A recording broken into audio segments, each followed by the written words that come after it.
Hello everyone, welcome to logical education. I am Raksha Raghuvanshi और इस lecture में हम डिस्कस करेंगे गवर्नमेंट ने प्लाज्मा थेरेपी के लिए मना कर दिया है।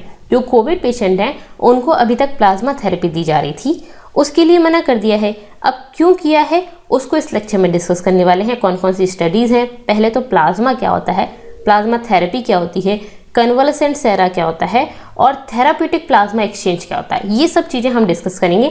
इसके अल्टरनेटिव के बारे में भी डिस्कस करेंगे। अब बात आती है कि अभी तक इतना प्लाज्मा चाहिए, प्लाज्मा थेरेपी करनी है, पेशेंट रिकवर नहीं हो रहे हैं, ऐसा हॉस्पिटल्स में चलता रहता था। लोग परेशान होते थे, फैमिली परेशान हो रही हैं क्योंकि वो ये सोचती थी कि हमारे जो फैमिली मेम्बर हैं जो कोविड पेशेंट हैं अभी उनको प्लाज्मा नहीं मिल रहा है, इसलिए वो सही नहीं हो रहे हैं, तो कहीं से प्लाज्मा मिल जाए तो उसकी जुगाड़ में लगे रहते थे। अब इतनी ज़्यादा प्रॉब्लम हो रही थी लोगों को और अचानक ही पता चल रहा है कि प्लाज्मा थेरेपी के लिए मना कर दिया। जब इतना ही इंपॉर्टेंट था तो फिर मना क्यों किया है, तो इस चीज़ के बारे में डिस्कस करेंगे। गवर्नमेंट ने क्यों मना किया है और क्या क्या इसके अल्टरनेटिव्स हैं वो भी डिस्कस करेंगे। ठीक है, तो चलिए स्टार्ट करते हैं।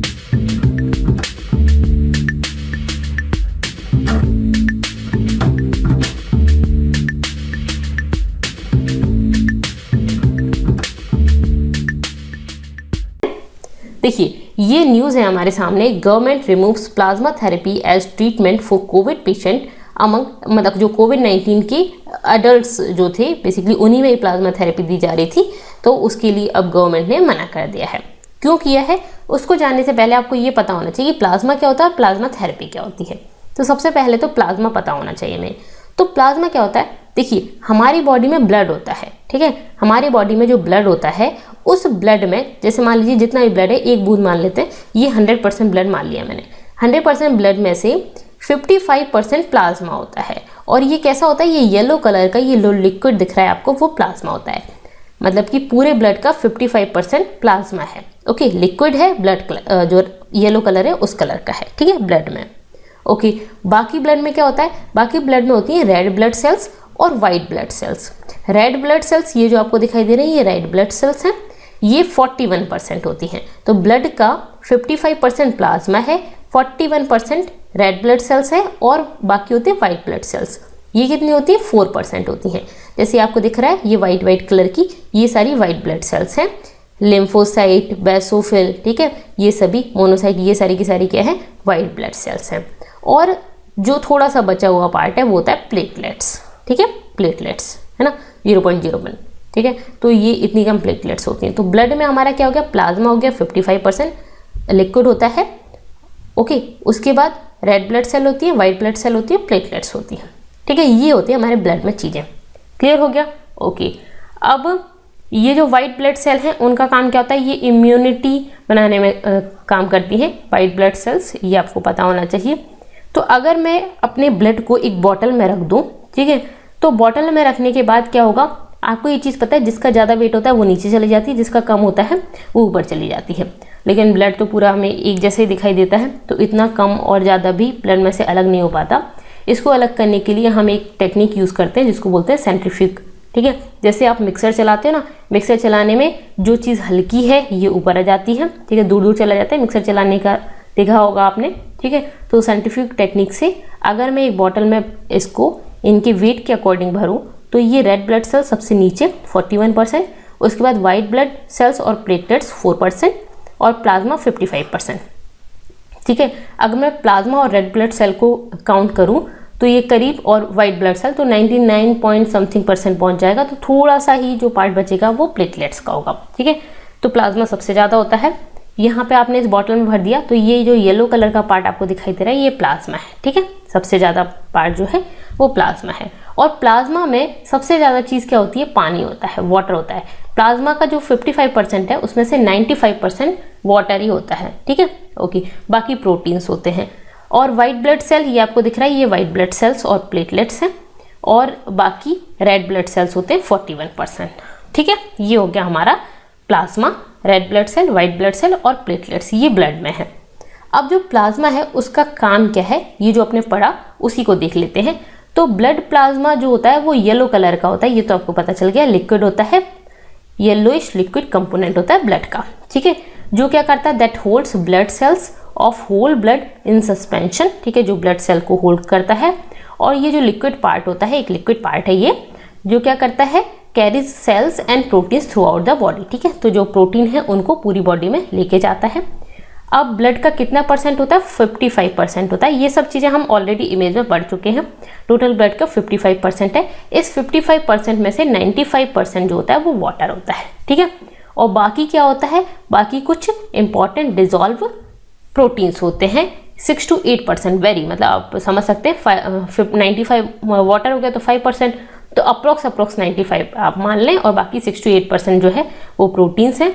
और इसमें जो ये आपका होता है क्लॉटिंग होती है, तो क्लॉटिंग फैक्टर भी होता है, ठीक है। तो इसमें जो प्रोटीन्स हैं, लाइक हम बात करें तो सीरम एल्बुमिन्स, ग्लोबुलिन्स और जो फिब्रिनोजन, ये आपके प्रोटीन्स होते हैं, ठीक है। तो बेसिकली हमें क्या पता चला कि प्लाज्मा है, येलो कलर का है, लिक्विड है, और प्रोटीन वगैरह और जो सेल है उसको बॉडी में लेके जाता है। और इसके अलावा और काम क्या होता है वो भी हम डिस्कस करेंगे, ठीक है। 95% इसमें वाटर होता है, ठीक है, बाकी प्रोटीन्स होते हैं। क्लियर है?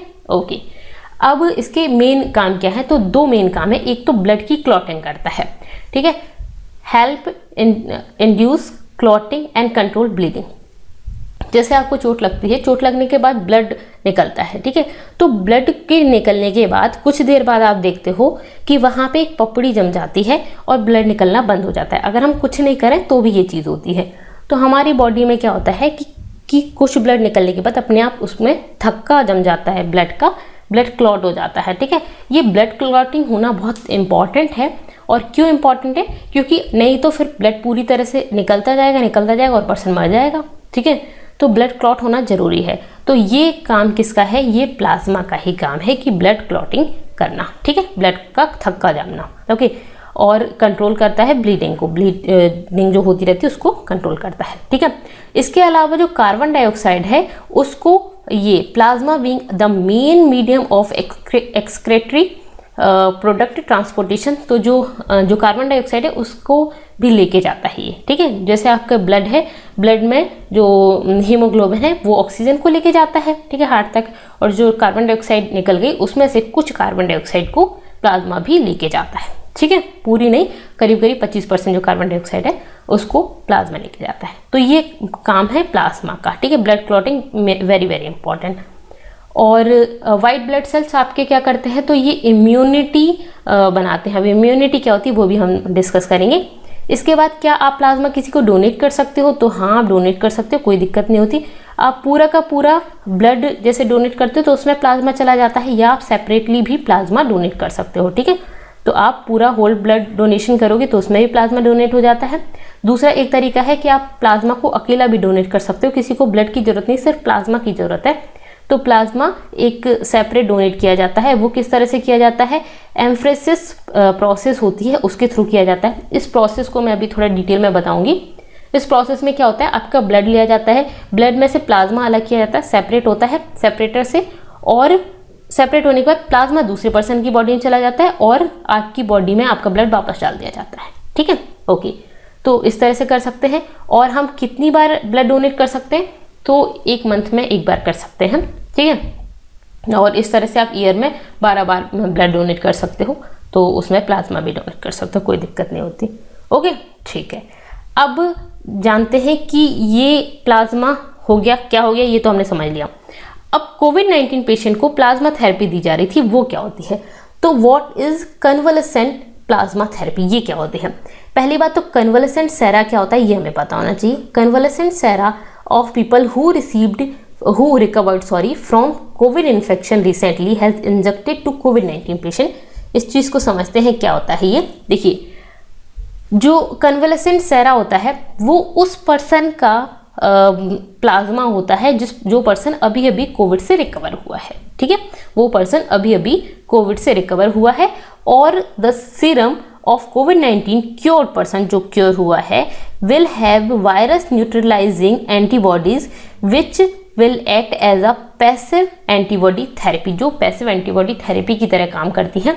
जो पर्सन अभी अभी क्योर हुआ है उसका जो सीरम है वो कन्वलेसेंट सेरा है, जिसमें वायरस न्यूट्रलाइजिंग एंटीबॉडीज है। क्या मतलब है इसका समझते हैं। किसी पर्सन को कोविड हुआ, ठीक है, और उसकी बॉडी में एंटीबॉडीज़ बन गई। एंटीबॉडीज़ क्या होती हैं ये तो आपको पता ही होगा, हम काफ़ी लंबे टाइम से इस चीज़ को समझ रहे हैं, थोड़ा सा मैं बता देती हूँ। जैसे ही हमारी बॉडी पर कोई वायरस अटैक करता है, कोई बाहरी ऐसा पर्सन अटैक करता है जिसको हमारी बॉडी नहीं जानती, ठीक है, कोई ऐसा प्रोटीन अटैक कर रहा है जिसको हमारी बॉडी नहीं जानती, तो इस प्रोटीन जो भी आया है, जैसे कि जो आपका कोरोना वायरस है, ठीक है, तो इससे लड़ने के लिए हमारी बॉडी एंटीबॉडीज़ बनाती है, ठीक है। ये एंटीबॉडीज़ इससे लड़ती हैं, जो बाहर से जो भी वायरस आया उससे, और हमारी बॉडी को प्रोटेक्ट करती हैं, ठीक है। जनरली हमारी बॉडी को एंटीबॉडीज़ बनने में करीब 14 दिन लगते हैं। कोरोना वायरस जो आ रहा है वो बहुत जल्दी रेप्लिकेट होता है, बहुत जल्दी खुद की कॉपीज़ बनाता है, और इस तरह से ये पर्सन को 7, 8, 10 दिन में ही मार देता है। इतना टाइम ही नहीं देता कि हमारी बॉडी में एंटीबॉडीज़ अच्छे से बन पाएँ, ठीक है। जिनकी इम्यूनिटी ज़्यादा अच्छी होती है उनकी बॉडी एंटीबॉडीज़ जो है वो जल्दी बन जाती हैं, तो वो रिकवर हो जाते हैं, और इम्यूनिटी कम है, एंटीबॉडीज़ बहुत धीरे धीरे बनती हैं, तो वो लोग इसकी चपेट में आ जा रहे हैं, ये प्रॉब्लम हो रही है। तो हमारी बॉडी एंटीबॉडी बनाती है। अब ये जितना जल्दी बना देगी उतने जल्दी हम कोरोना वायरस से फ्री हो जाएंगे, ठीक है। तो जिस पर्सन की इम्यूनिटी वीक है उस पर्सन की एंटीबॉडीज उतनी अच्छे से नहीं बन रही, तो इसीलिए कोई ऐसा पर्सन जो कोरोना वायरस से सही हो चुका है उसके पास ऑलरेडी एंटीबॉडीज होंगी, तो उसकी एंटीबॉडी दूसरे पर्सन में डाल देना, ठीक है। जो अभी कोविड का इन्फेक्शन जिसको हुआ ही हुआ है उसमें डाल देना, ठीक है। क्योंकि अगर लेट डालेंगे तो 14 दिन में तो खुद की एंटीबॉडी बन जाती है, तो फिर खुद की एंटीबॉडी है तो दूसरे की क्यों डालें, ठीक है। तो इससे एक अलग प्रॉब्लम भी हो सकती है। तो ये ज़्यादा दिन बाद नहीं डालना है, इनिशियल स्टेज में ही डालना है।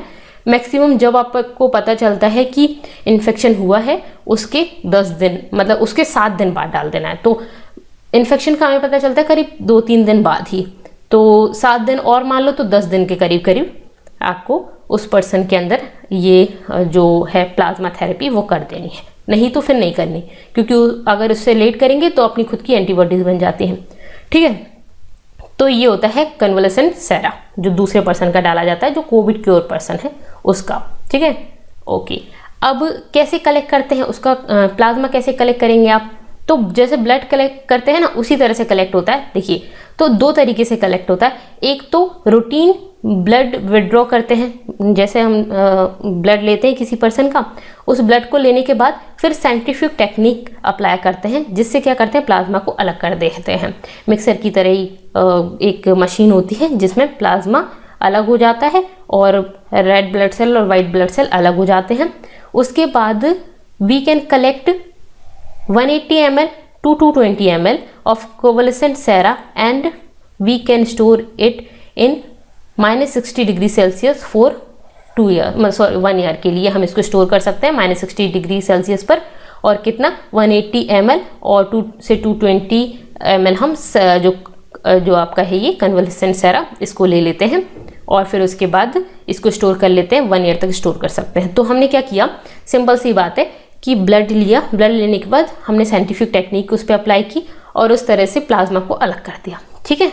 ओके, दूसरा एक और तरीका होता है, एक सेपरेटर होता है जो बॉडी में से, ये सेपरेटर है एम्फ्रेसिस मशीन जो मैंने आपको बताया था, ये सेल सेपरेटर, ये क्या करता है बॉडी में से ब्लड को निकालता है, वहीं पे सेपरेट कर देता है, ब्लड को वापस भेज देता है, और ये जो आपका है ये जिसको हम बात कर रहे थे ब्लड प्लाज्मा, तो प्लाज्मा को दूसरे पर्सन को दे दिया जाता है।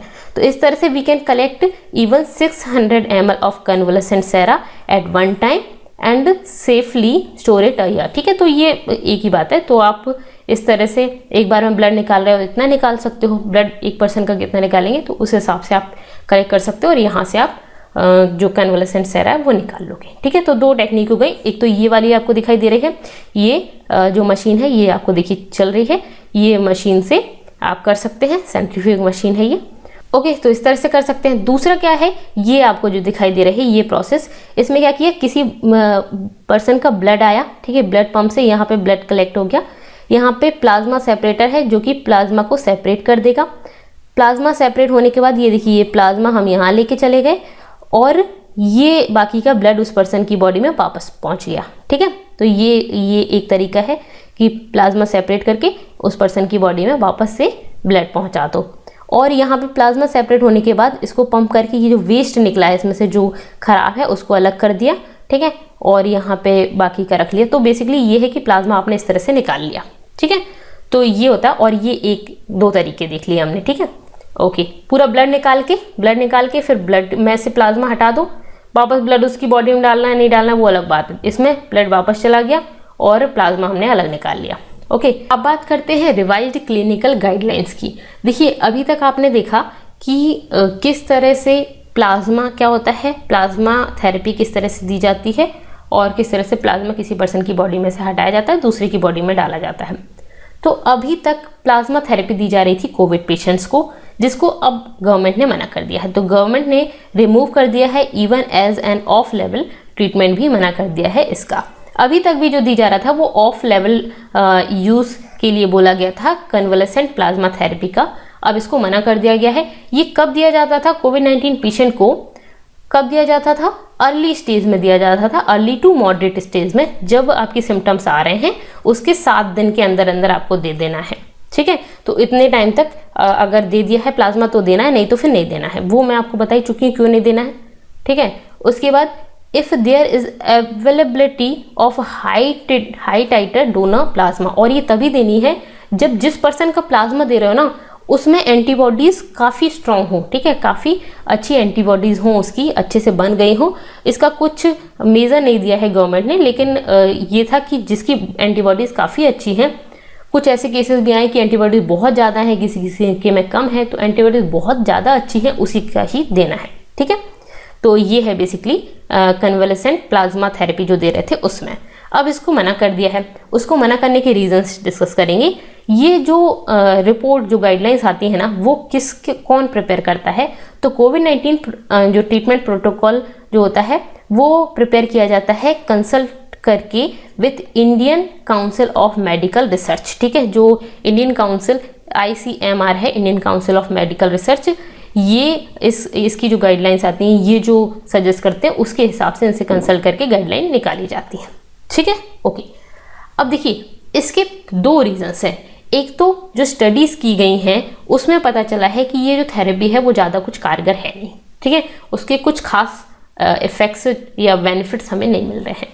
दूसरी चीज़ है कि जो ये प्लाज्मा के लिए लोग परेशान हो रहे हैं, फैमिली परेशान हो रही है कि एक तो इसके फ़ायदे ज़्यादा नहीं मिल रहे, दूसरी दिक्कत ये आ रही है कि फैमिली को बोला जा रहा है, डॉक्टर बोल रहे हैं कि प्लाज्मा लेके आओ, प्लाज्मा लेके आओगे तभी बचेगा पेशेंट, और फैमिली परेशान हो रही है, अरे कोई पर्सन ऐसा ढूंढें जिससे प्लाज्मा मिल पाए, मतलब कि जो कोविड से रिकवर हुआ हो और उसकी एंटीबॉडीज़ भी हो और वो प्लाज्मा देने के लिए तैयार भी हो जाए।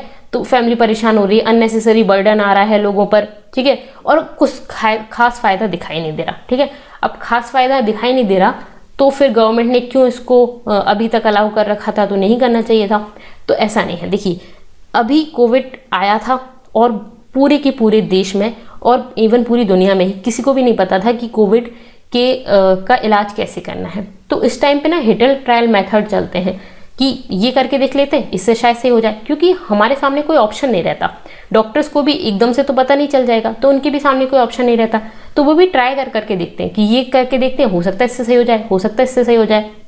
और जो इस तरह के वायरस वगैरह आते हैं उनमें ज़्यादातर कारगर होता है ये जो प्लाज्मा थेरेपी है वो, ठीक है। तो डॉक्टर्स ने इसको करके देखा, इसको करते गए। अब उसके बाद टेस्ट भी किए, क्या इसका फ़ायदा मिल रहा है या नहीं मिल रहा। तो बहुत सारे टेस्ट में पता चला कि इसका कुछ खास ज़्यादा फ़ायदा मिल नहीं रहा है। एक तो ये रीज़न था। दूसरा, जो लोगों पे बर्डन बन रहा था, लोग परेशान हो रहे थे प्लाज्मा लेने के लिए, एक तो खुद भी जिसका पेशेंट है वो भी परेशान हो रही है, उनकी फैमिली भी, दूसरे लोग परेशान हो रहे हैं जिनको कोरोना से जो अभी अभी रिकवर हुए हैं, पता चला वो घर पहुँचे और घर पहुँचते से उनके पास कोई आ गया कि अरे हमें तो प्लाज्मा चाहिए, प्लीज़ दे दो। वो भी परेशान हो रहा है कि यार अभी अभी तो ठीक हुआ हूँ, ये प्लाज्मा मांगने आ गए, पता चला फिर से ना परेशान हो जाऊँ। तो इस तरह का जो डर है वो पूरे लोगों में फैल रहा था बहुत ज़्यादा। और जो सेकेंड वेव है ना उसमें बहुत ज़्यादा प्लाज्मा की डिमांड बढ़ रही थी। इवन आप लोगों ने भी आसपास देखा होगा प्लाज्मा रिक्वायर्ड। तो इस तरह का बहुत ज़्यादा चल रहा था। तो यहाँ पे अब इसके लिए मना भी कर दिया है क्योंकि इसका बहुत ज़्यादा फ़ायदा दिखाई नहीं दिया, ठीक है।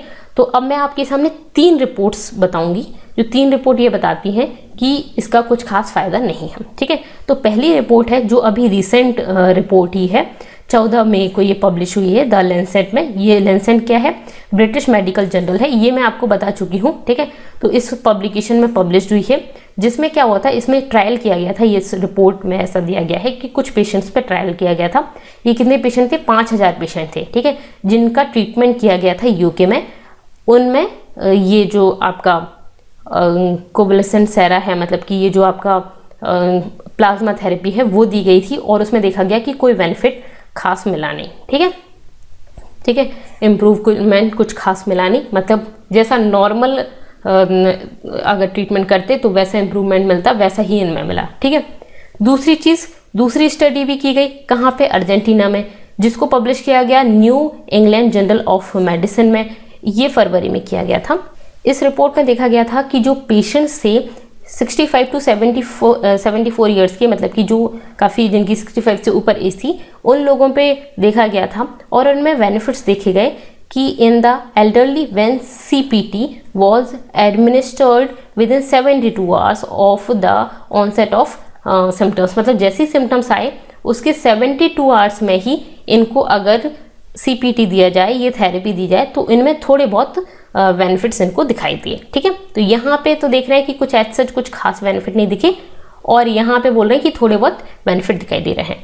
अब मैं आपसे एक और रिपोर्ट डिस्कस करूँगी जो बहुत ही अच्छे से आपको समझ भी आएगी और बहुत ऑथेंटिक भी आपको लगेगी, काफ़ी इंपॉर्टेंट है ये स्टडी हुई है इंडिया में, ठीक है। The study convalescent plasma in the management of moderate कोविड-19 patients in adult in India, ठीक है, ये हुई, ठीक है। इस कोविड-19, इसको आप इतना सा समझिए कि स्टडी हुई इंडिया में, ठीक है, कन्वलेसेंट प्लाज्मा थेरेपी की, ठीक है। अब इसमें ओपन लेवल phase 2 multi centre randomised control trial, इसका नाम इतना सा है PLACID ट्रायल, ठीक है। तो ये जो स्टडी हुई, ये जो ट्रायल किया गया, ये कहाँ कहाँ पे किया गया? तो ये ट्रायल किया गया 39 पब्लिक और प्राइवेट हॉस्पिटल्स में, ठीक है। इसमें थे 464 एडल्ट्स पर ये ट्रायल किया गया। कब से कब तक? 2020 में अप्रैल से जुलाई तक। अब ये ट्रायल किया ही गया था, तो तब तक फर्स्ट वेव जो थी वो ख़त्म होने लग गई थी, फिर सेकेंड वेव आई, उसमें एकदम से ये चीज़ बढ़ गई, और अब फाइनली सेकेंड वेव के बाद में 2 और स्टडीज़ भी आई, जिसमें ये पता चला कि नहीं, कुछ खास फ़र्क नहीं पड़ रहा है। इंडिया के स्टडी में भी कुछ खास फ़र्क नहीं पड़ता, और इन लोगों ने फिर बाद में और भी स्टडीज़ की हैं, लेकिन यहाँ पे अभी तक ये है कि इसका कुछ खास फ़र्क पड़ नहीं रहा है, ठीक है। तो उस स्टडी के बाद हमें क्या पता चला? इस स्टडी ने बोला कि जो कन्वलेसेंट प्लाज्मा थेरेपी है वो बहुत लिमिटेड इफेक्ट दिख रहे हैं उसके in reducing the progression to severe disease और डेथ, ठीक है। इसको रिड्यूस करने में थोड़ा सा हमें फ़ायदा दे रही है, एज सच को ज़्यादा नहीं दे रही है। इस रिपोर्ट को देखते हैं, इस स्टडी को देखते हैं कैसे हुई है स्टडी। इस स्टडी में 464 पीपल लिए गए थे, ठीक है, जिनको माइल्ड और मॉडरेट, मतलब इनिशियली स्टार्ट ही हुआ था कोरोना, उन पे ट्रीटमेंट किया गया। उनमें से 235 लोग ऐसे थे जिनको CPT ट्रीटमेंट दिया गया, ठीक है, प्लाज्मा थेरेपी दी गई। इनमें उस पर्सन पर 2 डोज दिए गए 200 ml के, ठीक है, 200 ml प्लाज्मा के 2 डोज 24-24 घंटे के डिफरेंस में दिए गए, ठीक है। 200 ml कन्वलेसेंट प्लाज्मा डाला गया बॉडी में 24 घंटे के अंतर में, ठीक है। इसके ऐसे 2 डोज दिए गए, ठीक है, ओके। और बाकी जो लोग थे उनको स्टैंडर्ड केयर दिया गया सिर्फ, मतलब कि 229 लोगों को नॉर्मल जैसे ट्रीटमेंट हो रहा था वैसा दिया गया।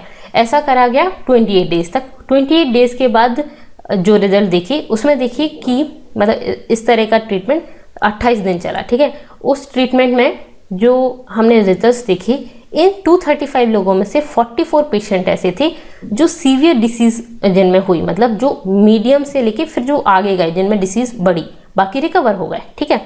और 229 में से 41 ऐसे थे जिनमें बीमारी और बढ़ी, बाकी रिकवर हो गए। तो ये 229 का 18% निकलता है और ये 235 का 19% निकल रहा है। आप देखिए यहाँ पे 235 में से 44 पेशेंट ऐसे हैं, ठीक है, जो जिनमें बीमारी और बढ़ रही है, और 229 में से 41 ऐसे जिनमें बीमारी और बढ़ रही है, ठीक है। तो करीब करीब अप्रॉक्स आपको सेम ही दिखाई देगा, सिमिलर दिखाई देगा। यहाँ भी संख्या कम है, तो 19-18-19% अप्रॉक्स आपको सिमिलर ही दिखाई दे रहा है, जिनको नॉर्मल केयर दी जा रही है और जिनको प्लाज्मा थेरेपी दी जा रही है, सेम चीज़ें दिखाई दे रही है, कुछ खास ज़्यादा फर्क दिख नहीं रहा है, ठीक है। बाकी लोग रिकवर हो गए और इतने, अगर इनको इस तरह का ट्रीटमेंट दिया जा रहा था तो इतने लोगों में बीमारी आगे बढ़ी और इसी तरह से नॉर्मल ट्रीटमेंट दिया जा रहा था तो 41 पेशेंट में बीमारी आगे बढ़ी। ठीक है, बाकी लोग ठीक होके घर चले गए। तो ये चीज़ देखी गई। इस स्टडी से क्या पता चला कि कुछ खास ज़्यादा फर्क पड़ नहीं रहा है। ठीक है, अगर आप देखें तो 1% ही ज़्यादा है, और वो भी पेशेंट को देखें तो आपको और भी कम नज़र आएगा। देखिए 100 में से एक आध पेशेंट कोई है जिसको जो ज़्यादा रिकवर हो जा रहा है, और एक आध पेशेंट के लिए हम प्लाज्मा का ये जो इतना बड़ा प्रॉब्लम है वो झेलें। ठीक है, तो उससे ज़्यादा बेटर है कि हम इसको ना करके नॉर्मल केयर करें। ठीक है, ओके।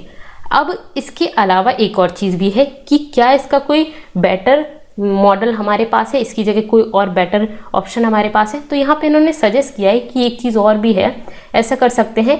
प्रीवियस जो एक्सपीरियंस रहे हैं with other diseases in covid severe cases, a combination of therapeutic plasma exchange technique. मतलब क्या है इसका मतलब बताती हूँ मैं, कि इन्होंने पहले इस तरह की जो ट्रीटमेंट्स हुए हैं उसमें जो इनका एक्सपीरियंस रहा है उसके हिसाब से इन्होंने बोला है कि हम ये कर सकते हैं, कॉम्बिनेशन कर सकते हैं of therapeutic plasma exchange technique using convalescent सेरा।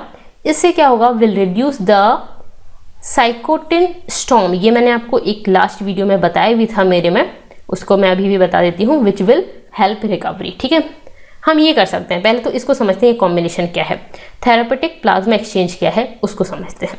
ठीक है, ये क्या होता है, एक प्रोसेस होता है of removal of abnormal substance from circulation which are either present in plasma और are tightly bound to plasma protein. ठीक है, मतलब कि प्लाज्मा में प्रेजेंट होता है या जो प्लाज्मा में जो प्रोटीन्स होते हैं उन प्रोटीन से टाइटली बाउंड होता है, उसको हटाना है। ठीक है, कोविड-19 patient their plasma will contain enormous inflammatory mediators which cause severe lungs injury. ठीक है, ये होता है, क्या होता है इसको समझते हैं।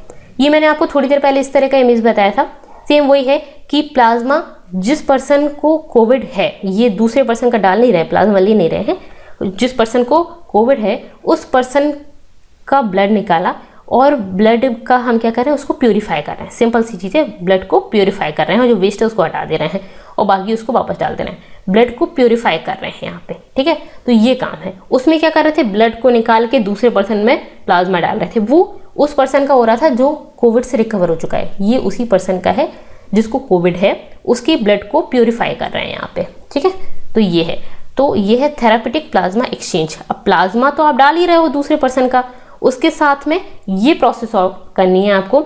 एक तो क्या करना है, आप दूसरे पर्सन का प्लाज्मा डाल रहे हैं। ठीक है, ये तो आपने किया। साथ साथ में आपको एक काम और करना है कि जिस पर्सन में डाल रहे हो ना, जो अभी कोविड से जिसको इन्फेक्शन हुआ है, उस पर्सन का ब्लड को आपको प्यूरिफाई भी करना है। सिंपल सी चीज़ है। क्यों प्यूरिफाई करना है, ये प्रोसेस जिसमें रिमूव करना है अबनॉर्मल सब्सटेंस जो है उसकी बॉडी में। ठीक है, उसके प्लाज्मा प्रोटीन से टाइटली बाउंड है या उसके प्लाज्मा में अबनॉर्मल सब्सटेंसेस जो हैं उनको रिमूव करने की प्रोसेस को बोलते हैं थेराप्यूटिक प्लाज्मा एक्सचेंज। ठीक है, क्यों, क्योंकि कोविड-19 में क्या हो रहा है, जो प्लाज्मा है जो उसकी बॉडी में, उसमें इनॉर्मस इन्फ्लामेटरी मीडिएटर्स हैं जिसकी वजह से लंग इंजरी वगैरह हो रही है। अब ये क्या होता है इसको समझते हैं। हमारी बॉडी में क्या होता है, एंटीबॉडीज़ बनती हैं। एंटीबॉडीज़ इस तरह से बनने लग जाते हैं हमारी बॉडी में। ऐसा होता है कि जो इन्फ्लामेशन इतना ज़्यादा हो जाता है कि इतनी ज़्यादा एंटीबॉडीज़ बनने लग जाती हैं, वो बाद में अपनी बॉडी को की जो चीज़ें हैं ना उनको मारने लग जाती हैं, और इस वजह से जो ऑर्गन फेलियर वगैरह हो जाता है, लंग्स वगैरह ये फेलियर हो जाते हैं और पर्सन मर जाता है। इसी को ही बोलते हैं साइकोटिन स्टॉर्म। ठीक है, इसको रिड्यूस करेगी। साइकोटिन स्टॉर्म बेसिकली होता क्या है, देखिए एंटीबॉडीज़ बनी, एंटीबॉडीज़ बनने के बाद इन्फ्लामेशन इतना ज़्यादा बढ़ने लग गई कि हमारी बॉडी को ही मारने लग गई। ठीक है, हमारी बॉडी की ही चीज़ों को मारने लग गई। दुश्मन को मारा वो तो ख़त्म कर दिया, फिर खुद की बॉडी को मारने लग गई है। इसको बोलते हैं साइकोटिन स्टॉर्म। इसी वजह से फिर उनको कम करने के लिए, उनको दबाने के लिए ड्रग्स वगैरह दिए जाते हैं। ठीक है, जो मेडिसिन वगैरह दी जाती हैं, जैसे कि डायबिटीज़ में भी ऐसा होता है। डायबिटीज़ में खुद को ही इफेक्ट करने लग जाती हैं। इसी वजह से डायबिटीज़ वाले लोगों की जो इम्यूनिटी है वो कम होती है, क्योंकि इम्यूनिटी को वीक किया जाता है मेडिसिन के थ्रू। ठीक है, तो यहाँ पे क्या है कि अगर हम कुछ दिन बाद अगर देते हैं तो वहाँ पे ये प्रॉब्लम होती है, एंटीबॉडीज़ बन गई हैं। ठीक है, तो इसीलिए आपको बहुत इनिशियल स्टेज में देना है। दूसरी चीज़, उसका एक बेटर ऑप्शन ये भी है, थेराप्यूटिक प्लाज्मा एक्सचेंज करना है। प्लाज्मा दूसरे पर्सन का डालना है और जिसमें डाल रहे हैं ना उसके ब्लड को प्यूरिफाई भी करना है, इन सब्सटेंसेस को हटाना है। ठीक है, तो ये होता है थेरापेटिक प्लाज्मा एक्सचेंज। ठीक है, तो ये जो स्टडीज़ हैं उनसे हमें ये चीज़ पता चली। ओके, समझ आ गया आपको? समझ आ गया है तो मुझे कमेंट करके जरूर बताइएगा कि हाँ समझ आ गया है। ठीक है, ओके, और समझ आ गया तो लाइक करना, सब्सक्राइब करना और शेयर करना तो बनता है। ओके, ठीक है, thank you so much, thanks for watching.